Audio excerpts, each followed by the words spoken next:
I've worked the overnight at the Keth Plateau Medical Post for 11 years, and I can tell you the exact weight of silence out here. The way it presses in after the colony generators spin down at 2 in the morning. The way the stars look like something poured out carelessly across the dark. I know what belongs in that silence and what doesn't. The sound that woke me on the third night of the dry season didn't belong. It wasn't an explosion, more like the plateau itself flinching.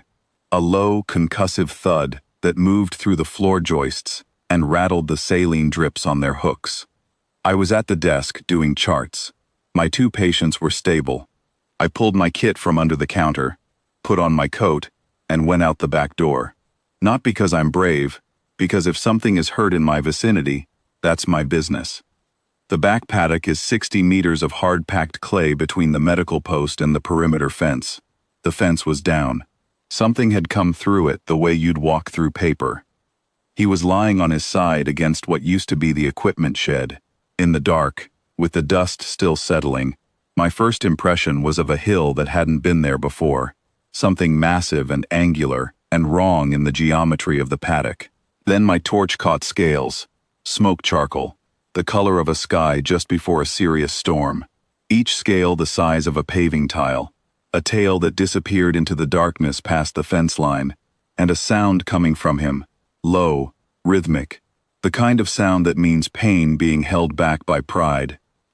His head came around when my torch hit him, eyes the color of cooling amber, pupils contracted to slits, fixing on me. He was easily 4 meters at the shoulder, lying down. One rear leg was wrong, bent at an angle no leg should take, the scales around the joint swollen and dark. There was blood on the clay.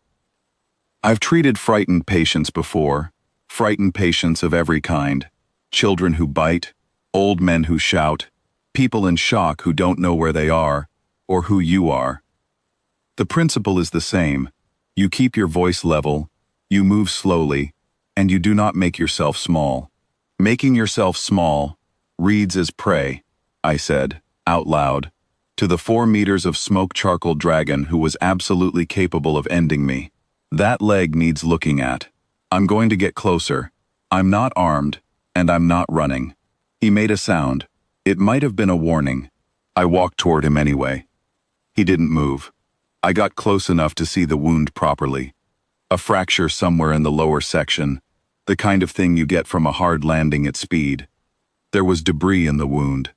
I've set legs before, human legs and animal legs, and the logic doesn't change much.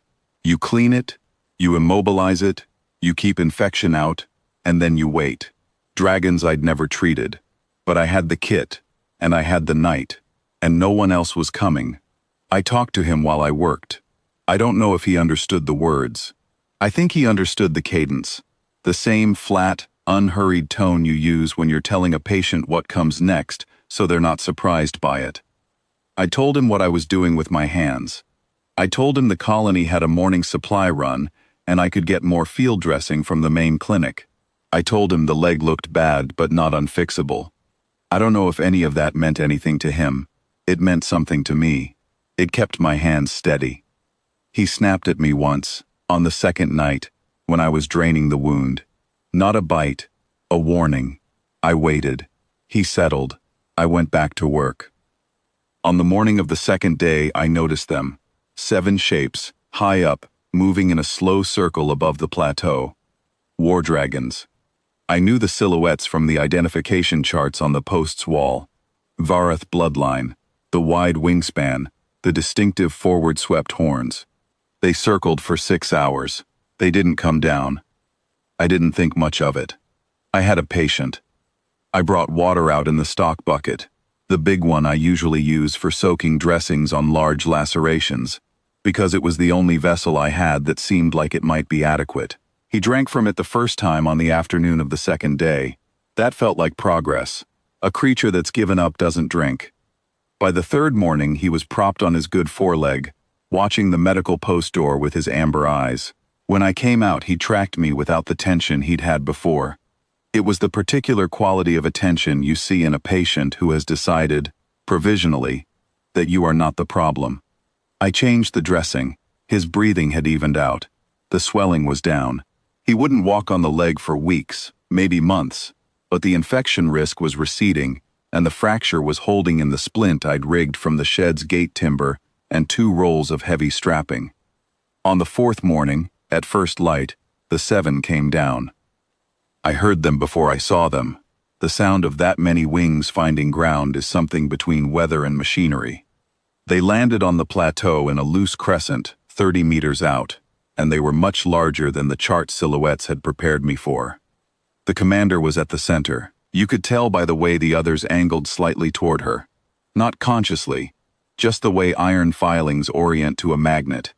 She was slate gray with gold ridging along her brow and shoulders, and she moved toward the paddock with the deliberate patience of something that has never needed to hurry. She stopped at the gap in the fence. My patient had his foreleg across the opening, not raised, not threatening, just placed there. An instruction. She looked at him. Then she looked at me.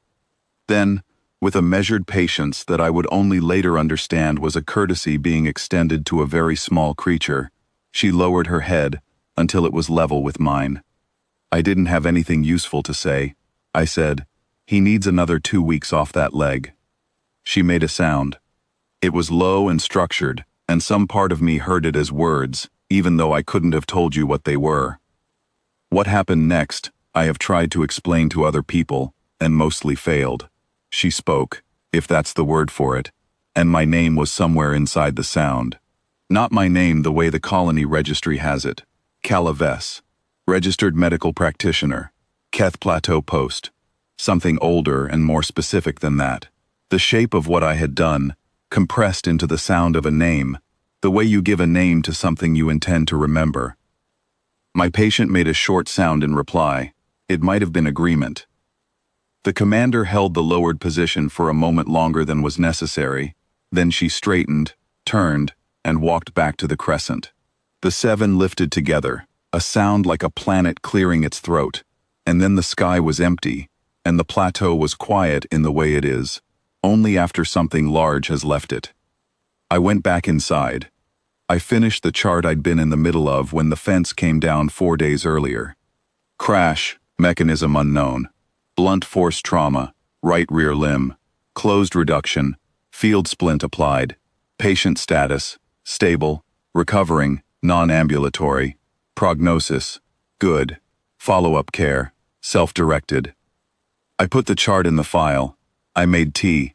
Through the back window, I could see him in the paddock, watching the sky where the flight had gone, his amber eyes half closed against the morning light. I've thought about what she said, the sound that had my name in it. I've thought about what it meant that they circled for 3 days and didn't come down.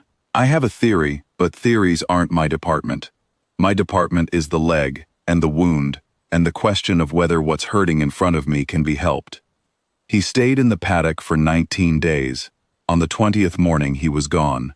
He left a clean space in the clay where he'd lain, and the gate timber of my improvised splint stacked neatly against the fence post, which I took as either a thank you or a comment on my woodworking. I went back inside and opened the next chart. The work doesn't change. That's the thing about this job. Something vast can land in your paddock, and the stars can fill up with war dragons, and a commander can say your name in a register older than your language, and when it's over, someone still needs the morning vitals done. I've always found that clarifying. I put the kettle on and went to check my patients.